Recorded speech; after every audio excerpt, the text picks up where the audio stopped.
From Oscar Steakhouse, inside the Plaza Hotel and Casino in Las Vegas, you're on the corner of Main Street. Welcome to the only podcast produced by and recorded in the Las Vegas Hotel Casino. From gaming to dining to entertainment to sports to Vegas history, this is the place to be for the inside scoop, because this is the place to be downtown. Now, here's Plaza CEO Jonathan Jossel. Today, we're joined by a very special guest, the general manager of the Downtown Grand, Andrew Economon. How are you today? I'm doing great, Gary. How are you doing? Good. We started hot, so welcome to On the Corner of Main Street, and welcome to downtown. I mean, you've been here now. What is it? A year and a half. Is it a year and a half already? I was going to say a year. Great to have you. Thank you. And I think one of the things we always do on the podcast is try to give people insight into Vegas, but also the industry. Sure. And things that are happening. And I love having, whether it's yourself or Derek across the street, other people on our podcast, because I think it really shows that we are all friends and we all work together and we believe in helping each other. And it's not a question of competitive, but versus everyone doing better and improving the perception and information of downtown. So to that point, I just want to illustrate that I brought a prop, which I can't put on because of my headset. Oh my God! So what the listeners can't see right now is a red hat that I'm holding up that says "Make Downtown Great Again." It's good Lisa's not here anymore. And I have a blue version too. Oh, good. Our PR company hates when I bring out the red one. Okay. But And you know, it's a very tongue-in-cheek kind of statement, but make downtown great again, right? It's really playing into what you just said. Yeah. We have so much good stuff going on here, and it's really about getting it out. And we continue to see, we as a downtown market, we're taking share from the Strip. People are coming down. Of course. There's a reason for it, because it's a great place to be. So much going on in every one of our properties. Yeah, and it's been that story for a while, other than last weekend, which we don't have to go into too much detail about. F1 was not good for downtown, and it was very good for the Strip, and so I think there has to be a reckoning moment for that, which will be... Well, I mean, there's also, let's look at what the traditional business is on that week of November. It's dead. So... Yeah. You know, the week before Thanksgiving traditionally is one of the slowest weeks in the But it was even slower down here than previous. Absolutely. Previous week before Thanksgivings, which again, I think the Strip is committed and the LBCVA is committed to helping us all. And I have some very exciting meetings regarding that to make sure that downtown's included in the festivities, which is important because it's a good event for the city. But anyway, we don't want to dwell. Yeah, so what are you doing with these hats? You're going to give them out to everyone? Is that my version? This is one of one right now. That's one of one? Yeah, one of one. I'm honored. And so looking at it from that standpoint, you know, it's funny because half of my team said we should make them and sell them, and half of my team's just cringing, saying, oh my God, you're polarizing people. And so guys, it's a catchy slogan, make downtown great again, right? Why does it not say make downtown grand again? So that was brought up as well. And I wanted to keep it true to form of the political statement that's out there. And ironically, we did go over that, by the way. Okay. And ironically, the hat company that did the custom hat said, we can't do this. It's political. I said, no, it's not. I said, it looks political, but it's not. Read the message. It has nothing to do with it, guys. All right. Well, good luck with those. And we were just talking before we started the episode, but we've been doing this now for almost 4 years, right? Podcast. Yeah, the podcast. And we haven't talked much about the Downtown Grand, really. Yeah. We've touched base with the Nugget, we've touched base with Circa, and thank you again for being on the show. El Cortez. We've done El Cortez. So tell us a little bit about the Downtown Grand, kind of a little bit of its history. And the Lady Luck, right? Well, and that's really where it starts, Jonathan. I was talking to Gary earlier about it. It's almost like everybody doesn't know who we are, because we were the Lady Luck, but 10 years ago, actually 13 years ago, Lady Luck was purchased and then shut down and completely renovated and reopened as the Downtown Grand 10 years ago, and nobody knows what the property is, right? And I say, oh, it's the old Lady Luck. Oh, I got it. Yeah. I know exactly where that is. That's crazy. 10 years later. 10 years later. Is it 10 years since it opened? Our 10th I think I was there when Steve Wynn did the opening Craps Dice. 10th anniversary was in, I think it was October 17th. So literally last month. Yeah. Okay. So yeah, 10 years of the Downtown Grand. But if you don't have the information, we'll have to have Gary supplement it later on. But what was I wasn't here when the Lady Luck was open. Sure. Who owned the Lady Luck? Who built it? What was the history of the Lady Luck? What made it special back in the day? I think there's a lot of information about the Lady Luck out there. There is. I mean, it's a historical property in downtown. My AGM actually has the whole pedigree of the historical. I mean, it started out as a small gift shop, Howie's something or other, and then it moved and morphed into a casino, and then just kept growing, and then into the Lady Luck. But yeah, I can get you that information. Yeah, I think from doing my research in '64, it opened up as Honest John's Casino. Honest John's. So I no, guess but it was a Honest shopping John's. mall. It was a gift shop to start with. Okay. Honest John. Honest John's. Honest John's. Oh, wow. Okay. Right. And what then happened? morphed into the Lady Luck in 1979. There you go. So that's a little bit of the history. Does the Downtown Grand own the name Lady Luck? No, Do you guys own the rights You know to what? that? I think it might not have been purchased along with the product. I don't know who Okay. owns the Lady Luck brand right now. I don't even know if it exists anywhere right now. That's an interesting. You ready to buy it, Jonathan? I might do that right now while we're talking. Gonna Google it right now. I think they have the sign that's at the Neon Museum right now. That's correct. But and but then the trademark is interesting. right. Yeah. There it goes. Jonathan's Googling Okay, it. we're on Gonna to go it. buy it. We're onto it. All right. Well, I mean, so how did you get to the Downtown Grand? Let's start with a little bit about you. Sure. So I'll just back up a little bit. I spent 11 years in Las Vegas some years ago, and then was gone for a while and came back. I like to say I worked on both sides of the street. I worked for Caesars Entertainment on one side of the street, and I worked for MGM Resorts on the other side of the street. Over time, I've worked for Independence, Hard Rock when it was Hard Rock, not Virgin. So definitely a lot of experience in the market from that standpoint, and also opened Brooklyn Bowl, one of our premier live entertainment venues and bowling alley, as well as running House of Blues and Foundation Room. So a big piece of my life was live entertainment, and everything goes with that. It was great. Then I left the market. Excuse me. So you had Caesars for Brooklyn Bowl, but House of Blues was MGM. Am I got the? Also, but that was later on. So I started out at the Rio. Yeah. And then from Rio, I left, went to work for a regional. What year were you at the Rio? Oh, God, now you're going to make me think about this. Well, I only ask because I remember coming in 2005, Okay. and there was only one place we all wanted to go, and it was the Voodoo Lounge. Of course. Back in the day, and I don't think I was 21 yet, but that we all wanted to go to the Voodoo Lounge. I'm pretty sure if I look back on my resume and mentally, I think that that was 2003, 2005 I was there. Okay. Yeah. So left Vegas for a short while, for almost 2 years, with Isle of Capri Casinos, a regional company up and down the Mississippi, 14 properties in 6 states as a corporate officer, and then came back to Vegas at Hard Rock, and from Hard Rock to Mirage, and then that was Mandalay Bay with House of Blues and Foundation Room, and then Brooklyn Bowl, and then Caesars wanted me to do Brooklyn Bowl because they were so intimately involved in it, and I had history. That was all with them. part of the link, though, right? Correct. So were you part of the whole thing? Yeah, I mean Brooklyn Bowl's the anchor, Yeah. the anchor tenant. That and the wheel. Today it's In and Out as well. Right. Back Well, then it didn't have now- In and Out right away, right? When we opened, it was it. Yeah. And big driver. And then Caesars wanted me to go to Philadelphia with Harrah's, so I was out there for a while. Great experience. Came back. And well, it's Chester, Pennsylvania. There I'm you from go. Philadelphia. That is not Philadelphia. You can brand it as much as you want. It's branded but- Harrah's Philadelphia. It's Chester. There's a prison right outside the front door. Yeah. You can hear the inmates when you're at the front door. Funny enough, when Mark Forsora was CEO of Caesars Entertainment, he came out to visit. He did a satellite call with all the properties for a quarterly review, and he says, "I can't believe the results they're getting out there at Chester."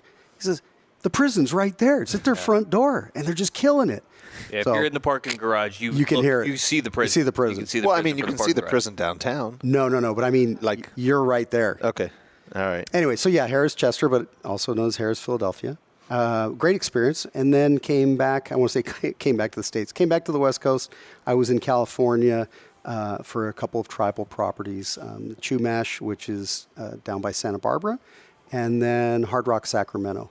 And there I rejoined Hard Rock because I knew so many people in that company as well. And then back to Vegas. Sure. And There you go. your background was originally food and beverage? Correct. I was always in non-gaming. Okay. Always, for most of my lifetime, in traditional hotels, in casinos, and then made the bridge over as I came into this position. What Did you find it easy to make the transition from food and beverage into? Well, it wasn't just food and beverages, food and beverage. It was all the operating departments that produce revenue other than casino. So hotel, retail, spa. I mean, every other piece of the business has been part of my experience. Yeah. So it's not hard. When you've been in this business so long, you're in it. You know the business. You know what's going on. There's so many different crossover times in gaming and non-gaming. So it wasn't anything foreign, let's put it that way. And in talking to you, but also reading some of your articles, you are very proud of your Greek heritage. Absolutely. And I was saying this on a different podcast episode with a different fellow who's also from Greece. But when I was just there in the summer, the level of service is amazing. And the hospitality there is amazing. And so... I lived and worked in Greece for 7 years in the hotel business. And I've got to tell you, I've seen commitment like I've never seen before from a guest service standpoint. And you have people on resorts, especially on the islands, where they're working multiple split shifts, not just morning and night. They're working morning, coming back at noon, coming back at night, really putting in the commitment. And we're talking about a lot of people that go through tourism schools, and they just put it to use right away. And this year, and I know you were there, I was there this year as well, but the Greeks actually said, the country's sinking with Americans this year. There's so many people, they said the islands are going to sink. Islands are crazy, yeah. Right? Yeah. And all the way to the very end, as the season closed in October, they're still charging full rates. Yeah. It was just, Europe went bonkers this year. Crazy. Everyone loves Greece. Yeah, well, it's easy. But it sounds like it set you up for good trajectory in this industry, which is nice to see using all of that to where you are today. I didn't think about it as much. I think about it more now and reflect on it a little bit. And again, my experiences there, I opened 2 properties while I was there, opened a multi-unit commissary, and then worked for a yachting company, all in a period of time. And also did development work in Greece, Cyprus, and Turkey. So it really was a huge exposure. And I can tell you that Turkey as well parallels guest service with Greece. Yeah. And actually even more so just because labor's even cheaper there. Interesting. So coming back closer to home. Sure. You mentioned in the opening here that it's been here 10 years. Yes. No one necessarily knows what it is, although I don't agree with you on that. I don't say it doesn't know what it is. They don't know where it is. Yeah. They're not sure about it. But okay, so if you can, and look, we have a similar story. Yourself at the Downtown Grand, the El Cortez, and the Plaza have similar being off Fremont Street challenges. Why do you think it is 10 years later people still don't know what it is or where it is? I don't want to reflect on everybody in the past. I think that what I found is I started working with my marketing team is that there just wasn't great awareness in the market. It was open the doors and come on in, purely a retail strategy. But the big thing is that we've got 1,124 rooms to fill. And just being a stack of rooms without people understanding what's going on around it, that's a challenge. And you look at it in this market, in the downtown market, yes, relative to the Vegas strip market, we're small, but in the downtown market, we're right there with, just below Golden Nugget. Yeah, you're second biggest. And that was a struggle for me to even understand why that had been going on. But I said, hey, we got to, number one, let's get a new PR company. Number two, let's start focusing on brand recognition and getting people to know who we are. And then getting people in the door to have fun. Yeah. I mean, really, at the end of the day, that's what it's about. So I always told people we were the second biggest hotel, but you guys have now with the newer tower overtaken us as second with the room count. We're at 1,000. You're at 1,124. We have the 17 acres of land, but you guys also have a lot of land associated with. We have different bits and pieces, but if you take an overhead view on Google Maps or Google Earth, we have 2 city blocks worth of property. Yeah. We have a garage at 3rd and Ogden. We have the garage on Casino Center going between Stewart and Ogden, right, taking up half a block by itself. We have some other property we own. Our company owns the bus depot, the old bus terminal. Oh, yeah, the old RTC one. Correct. Yeah, and one of the things that, and I used to talk to Seth about this, but you can have more rooms. Which I think is critical in our business. But what you also don't want to be is a boarding house. You don't want people just to stay at you, but then go spend their money elsewhere. And we used to struggle with that about a decade ago as well, with this idea that people use your rooms, but then they're going down Somewhere to other else. places, or they're gambling somewhere else, or they're eating somewhere else. So it's about building those amenities as well and keeping them on your property. And it's different with a citywide event. If we have a Life is Sure. Beautiful, something like that, you Yeah, know that that's they're going to gonna be go. part of the business strategy that weekend. Well, and I think it's true for all of downtown. When we have compression from different citywides, it's great for everybody. Rises the tide for everyone. I can tell you our biggest challenge is not having any meeting space. We've got 1,100 rooms and we've got about 3,000 square feet of meeting space.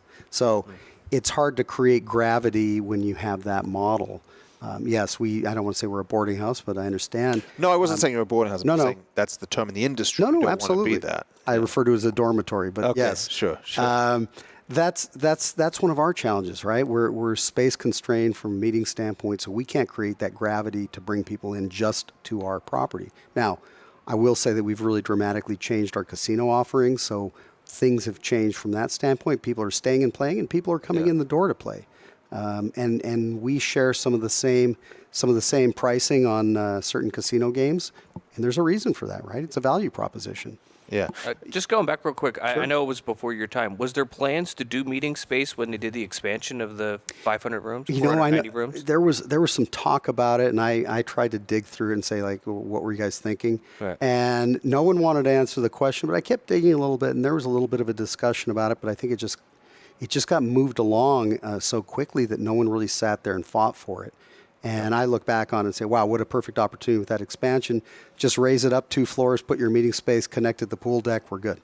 Right? It would have been a very easy proposition at that point. Okay. So what would you say has been your biggest surprise coming to downtown Las Vegas? What surprised you the most? Well, yeah, again, comparison to the Strip, it's a completely different market. The Strip could be running $300 a night, and we're running $150. Yeah. Right? It's a different market. I will say this: I think the unification of all the properties in downtown is very encouraging. Right? You don't see that on the Strip. You don't have that kind of camaraderie and the easy conversations that we can have. And it's a different customer. Yeah. It's a completely different customer, and we look at the value propositions that each of our properties have. We're targeting obviously the same customer, but we want to have them have a good time, stick around, play at all of our casinos for that matter, Right. And just work the whole thing, make the pie bigger. I mean, really, that's what it's about. You've mentioned value proposition a couple of times.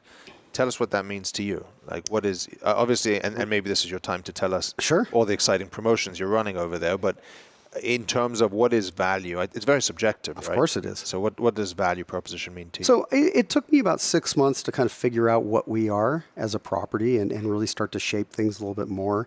And really looking at a retail customer, someone that's coming in off of Fremont Street. And we said, wow, we're doing some good things, but we're not really talking about it. Now let's package it all together and really push it back out to the market. And that's when we launched a campaign, Welcome Back to the Downtown Deal.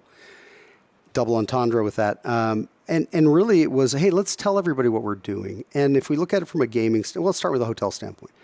If you're a local, you don't pay a resort fee at our property. If you're a hotel guest, we don't charge you for parking.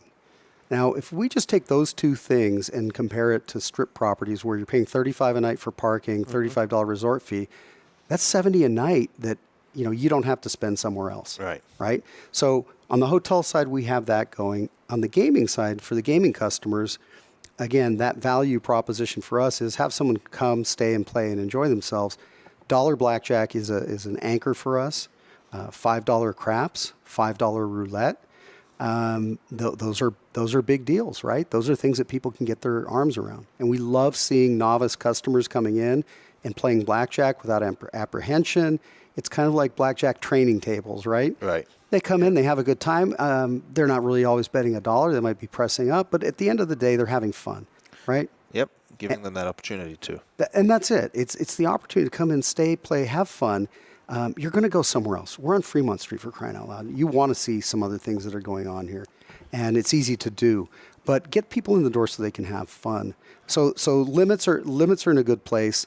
The other thing we have, I think you've mentioned this before, we have the $2 hot dog and a beer, right? So you get a Nathan's hot dog and a Pabst Blue Ribbon beer for $2, Wow. right? It's literally the best value in all of Las And you Vegas. often tell the story, or you have told me before, about your friends that went to the Strip and got some drinks. What did they pay there? 2 beers at Caesar's Palace Casino Bar with a tip, $39. 2 Heinekens, specifically.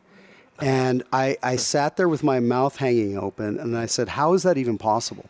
How have the accountants taken over the business to think that that's a good business model? That you're going to sell 1 beer instead of 4, right? And keep people happy. So yeah, the $2 hot dog and a beer is working well. It literally is an attraction. We need to move people 150 yards from Fremont Street onto 3rd Street at the downtown Grand. Yeah. And we also have a special at our bar. It's not on the menu. It's the Joe Special, $3.50, shot and a beer. That's taken, Gary, directly from Philly, where all over the city there's shot and beer specials for $3.50. Right. So you're getting Evan Williams bourbon and Pabst Blue Ribbon for $3.50, right? Can you go wrong with that? No, you can't go wrong with that.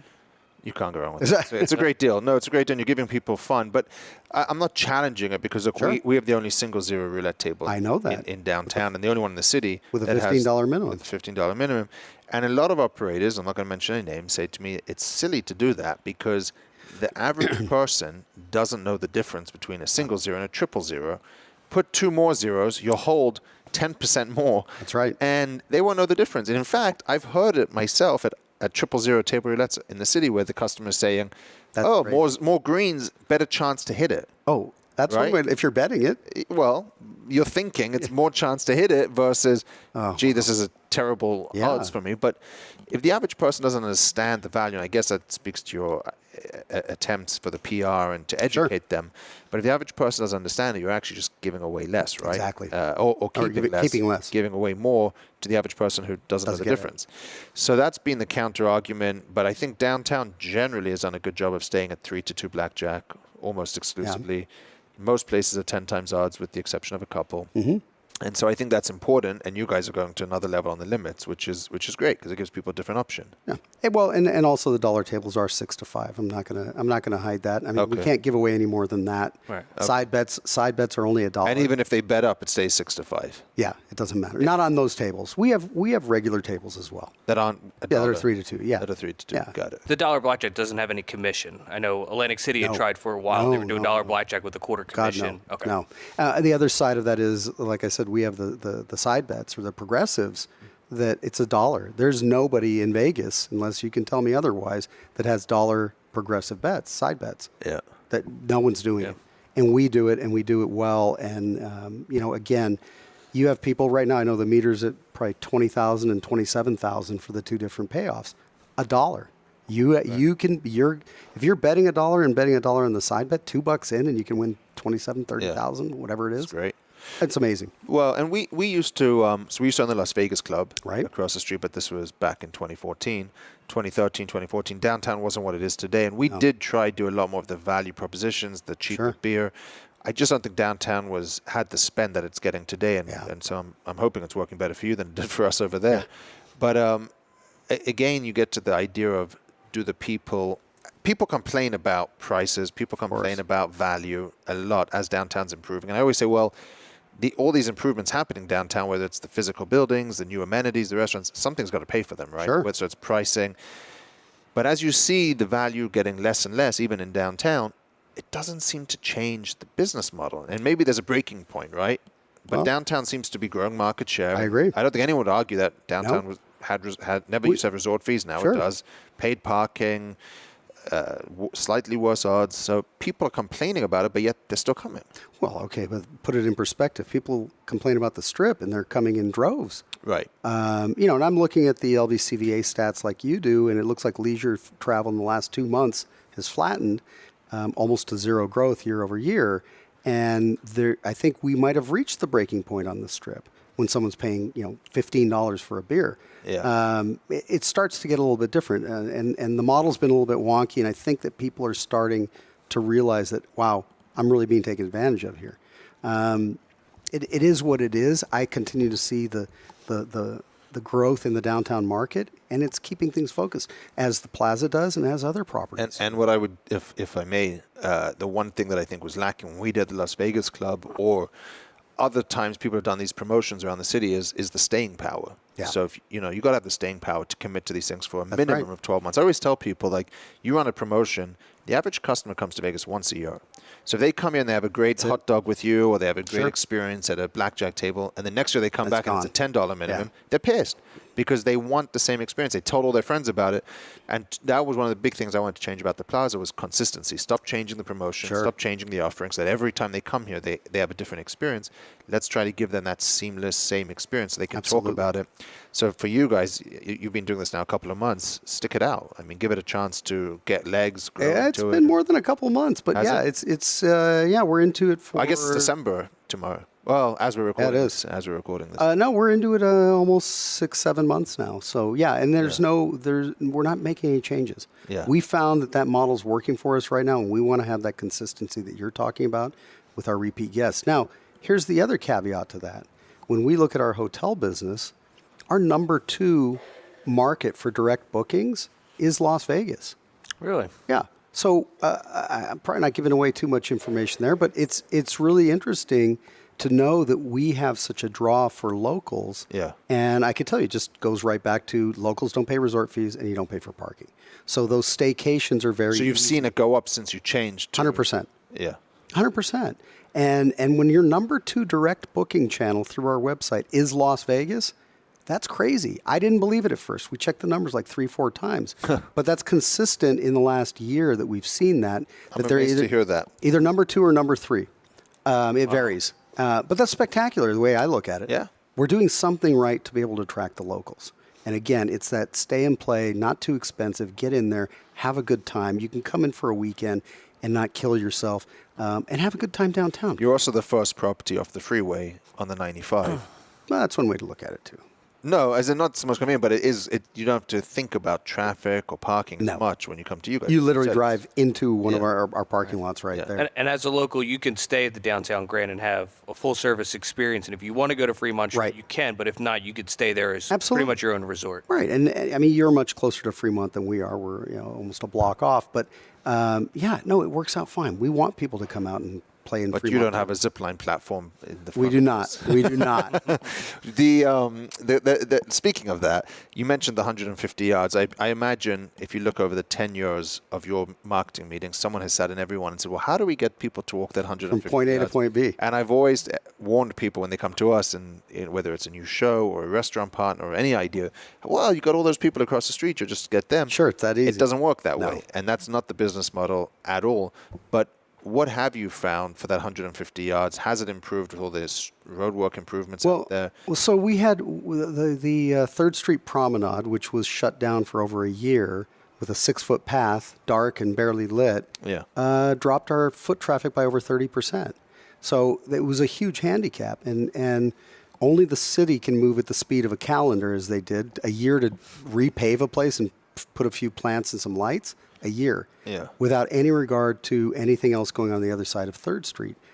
We recovered from that when our foot traffic came back, and then it was really about those attractions, getting people over. And again, looking at the retail customer, not our hotel guest, but everybody else that's on Fremont. Have you seen a big uptick in the people walking down that way now? And no question about it. For us, it meant building literally a carousel bar, Pink Box Donuts, which is fantastic.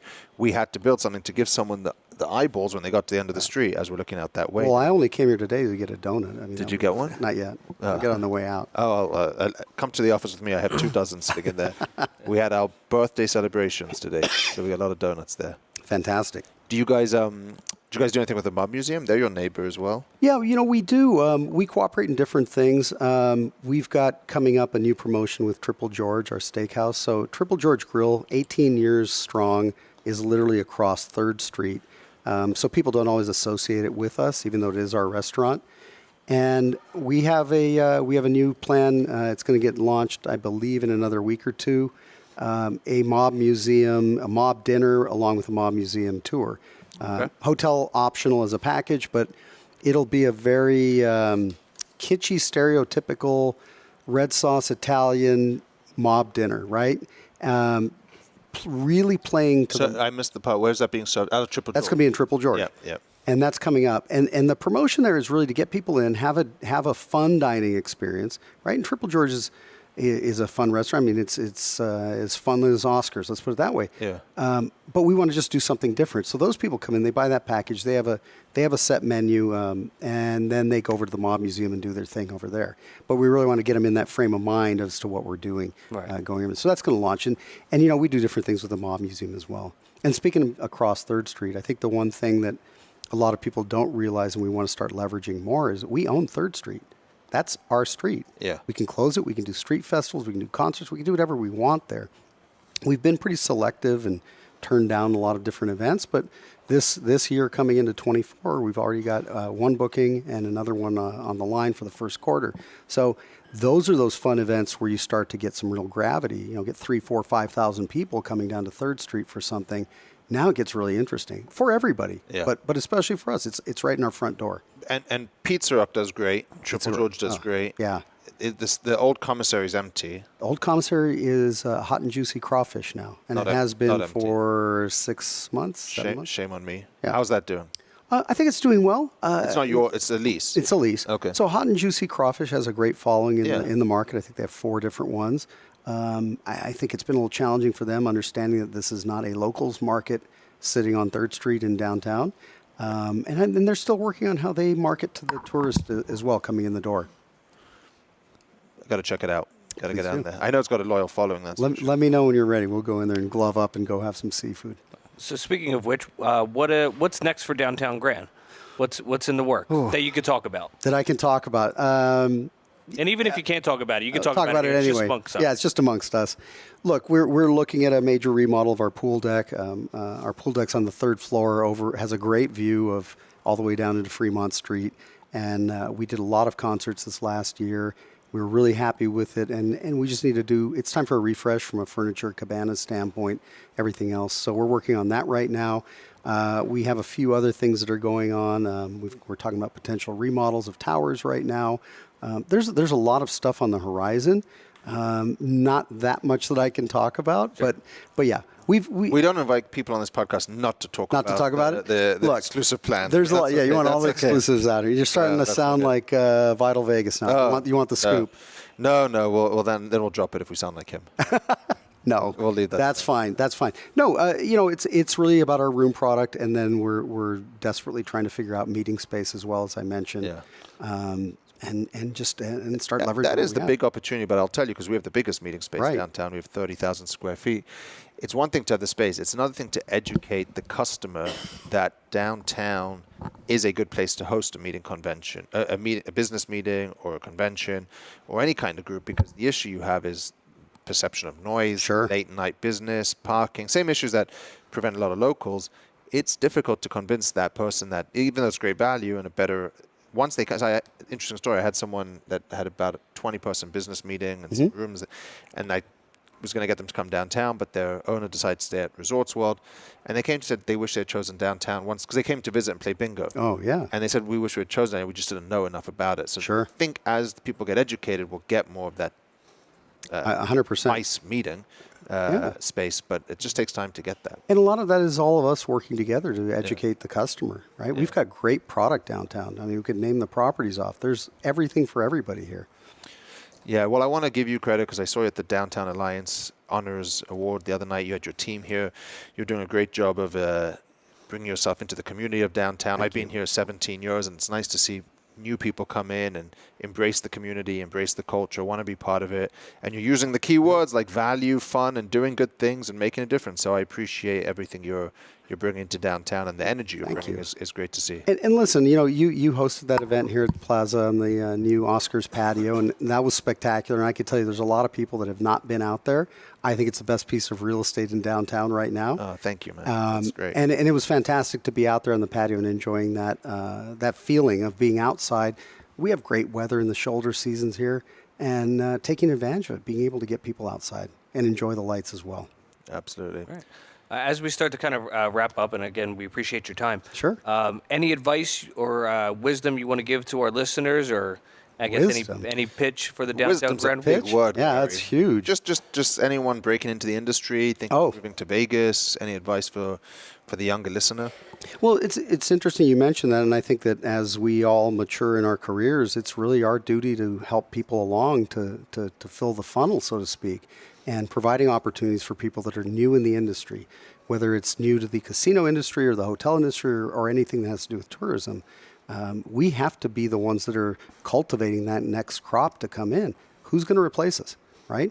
And if we can have that momentum and then take advantage of that, whether it's mentoring or I don't want to say internships, but giving people those trials that they can come in and kind of kick the tires a little bit. We have so many different opportunities, all of us do, across the board. And I think that a lot of people, especially kids and younger people coming into the business, don't realize how many different opportunities there are, right? And we provide everything. You're an integrated resort. How many different departments do you have in your building or in my building or anybody's? Right. They could tap in just about anywhere. So it's great, and we should be doing more of that. Thank you for your time, and make downtown great again. Keep That's it up. right. Thank you. Appreciate it. Are you a fan of On the Corner of Main Street? You're listening, so we'll assume that's a yes. So share the love, rate, review, and tell a friend to subscribe. Also, follow us on Twitter and Instagram @PlazaPod, on Facebook, Plaza Podcast, and feel free to write to the man himself @Jonathan Jossel. We'll see you next time, right here on the corner of Main Street.